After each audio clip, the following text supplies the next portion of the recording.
ગુજરાતમાં સત્તાવાર ચોમાસાની એન્ટ્રી થઈ ગઈ છે। ક્યાંક મેઘરાજા મહેર બની રહ્યા છે તો ક્યાંક કહેર। અનેક જગ્યાએ પાણી ભરાવાની સમસ્યા થઈ તો ક્યાંક લોકોને ગરમીથી રાહત પણ મળી છે। આ દ્રશ્યો જુઓ, મહારાષ્ટ્રમાં વરસાદ આફત બની ગયો છે। ભારે વરસાદને કારણે મુંબઈમાં વાતાવરણ ખુશનુમા બની ગયું છે, પરંતુ તે આફત પણ બની ગયું છે। મુંબઈ અને તેની આસપાસના વિસ્તારોમાં છેલ્લા 24 કલાકમાં ભારે વરસાદ પડ્યો હતો। વરસાદની સ્થિતિ એવી હતી કે લોકોને ગરમીમાંથી રાહત તો મળી હતી, પરંતુ રસ્તાઓ પર પાણી ભરાઈ ગયા હતા। તો રાજસ્થાનની વાત કરીએ તો સામાન્ય વરસાદથી ટુરિસ્ટને મજા પડી ગઈ, જ્યારે આંધ્રપ્રદેશમાં વરસાદ આવતા રસ્તાઓ પર ટ્રાફિક જામના દ્રશ્યો જોવા મળ્યા હતા।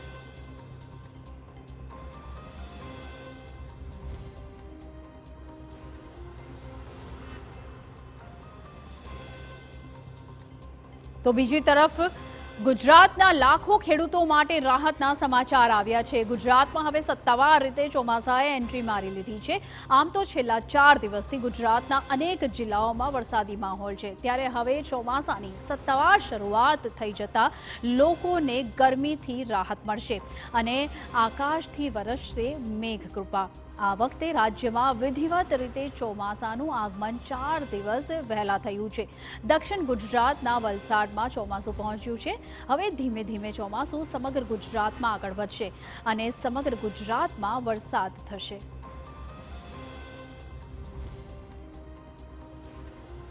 તો તમામ જગ્યાઓ પર હવે સારા અને રાહતના સમાચાર તમામ જગ્યાએથી આવી રહ્યા છે। આપને કહી દઈએ કે સૌરાષ્ટ્ર, દક્ષિણ ગુજરાત, મધ્ય ગુજરાત અને ઉત્તર ગુજરાતના મોટાભાગના વિસ્તારોમાં છેલ્લા 2 દિવસથી વરસાદી માહોલ છવાયો છે।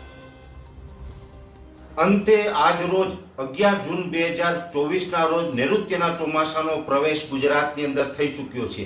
આમ જોવા જઈએ તો ચાલુ વર્ષે એટલે કે 2024ના વર્ષ દરમિયાન ચોમાસું છે તે એના નિયત સમય કરતાં થોડુંક વહેલું ચાલી રહ્યું છે।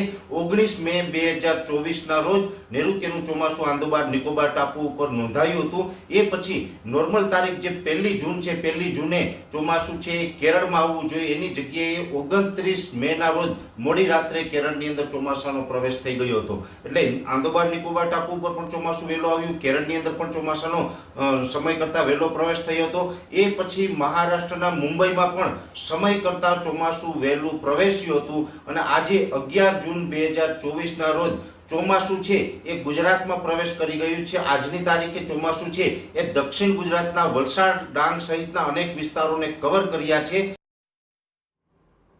તો આપને જણાવી દઈએ, સૌરાષ્ટ્ર અને તમામ બીજા વિસ્તારોમાં છેલ્લા 2 દિવસથી વરસાદી માહોલ છવાયો છે। છેલ્લા 24 કલાકમાં રાજ્યના 26 તાલુકાઓમાં વરસાદ નોંધાયો છે, જેમાં સંતરામપુરમાં 40 મિલીમીટર, મોરવા હડફમાં 27, કલોલમાં 22, સંજેલીમાં 15, કડી 12, ગાંધીનગર 11 અને કપરાણામાં 10 મિલીમીટર વરસાદ વરસ્યો છે। બીજી તરફ અમરેલી જિલ્લામાં વાવણી લાયક વરસાદ થઈ જતા ખેડૂતો વાવણી શરૂ કરી છે। તો આ તમામ ખૂબ જ ખુશ છે। આ સારા સમાચાર આવ્યા છે ગુજરાત માટે। તમામ લોકોને હવે ગરમીથી રાહત મળશે, તો સાથે જ ખેડૂતોએ વાવણીની શરૂઆત કરી દીધી છે। મહારાષ્ટ્ર, રાજસ્થાન સાથે જ ગુજરાતમાં પણ આ વખત ચોમાસું 4 દિવસ વહેલું આવવાનું છે।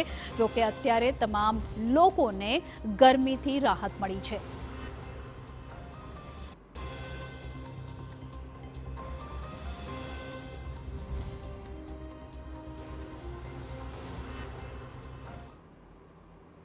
તો